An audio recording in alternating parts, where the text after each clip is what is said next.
Assalamualaikum warahmatullahi wabarakatuh. Kami dari kelompok 3. Saya Rahayu Purwatiningsih. Saya Siti Zakia.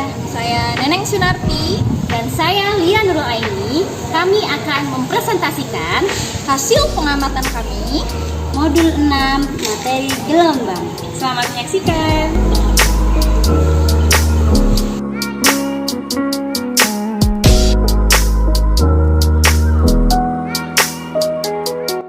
Pertama, siapkan alat dan bahan.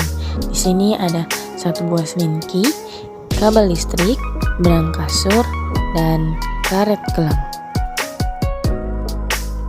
Langkah kerjanya, pertama ambil selinki, kemudian usik ke kanan dan ke kiri. Nah, apa yang terjadi?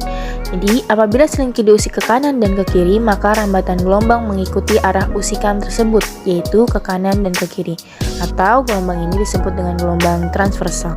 Kemudian amati sekali lagi dan selinki berjalan dengan cepat atau diusik dengan cepat. Percobaan selanjutnya, selinki dimasukkan dengan karet. Apabila selinki dimasukkan dengan karet, maka karet akan berpindah saat bergetar, lalu balik ke tempat semula.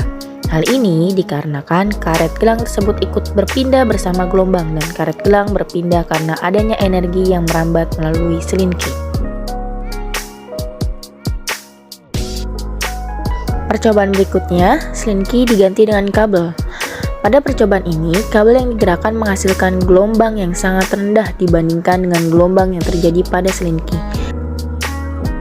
Berikutnya, apabila selinki digerakkan maju mundur, maka rambatan gelombang lurus atau yang disebut dengan gelombang longitudinal.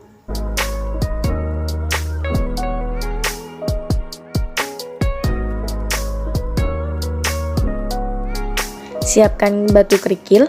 Pada saat kerikil dijatuhkan ke permukaan air kolam, gelombang yang dihasilkan mirip dengan gelombang transversal. Sedangkan di bagian pinggir atau sisi kolam yang dikenai gelombang, gelombang dipantulkan kembali. Berikutnya, ikat selinki dengan benang kasur. Kemudian, getarkan selinki satu kali sehingga membentuk setengah panjang gelombang. Hasilnya, ternyata gelombang dapat dipantulkan dan fase gelombang berlawanan arah dengan gelombang asalnya.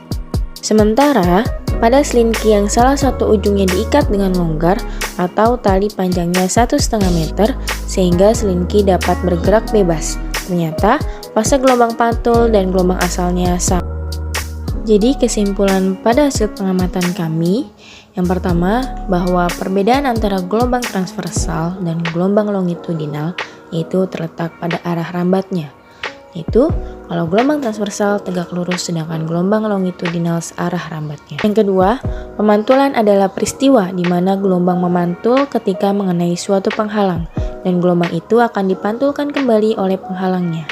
Gelombang permukaan air dapat berupa gelombang lurus atau gelombang lingkaran. Yang ketiga, apabila selinki digerakkan atau didorong ke depan, maka gelombang pantulannya akan kembali ke belakang. Sekian hasil pengamatan dari kami. Semoga bermanfaat dan mudah dipahami. Wassalamualaikum warahmatullahi wabarakatuh.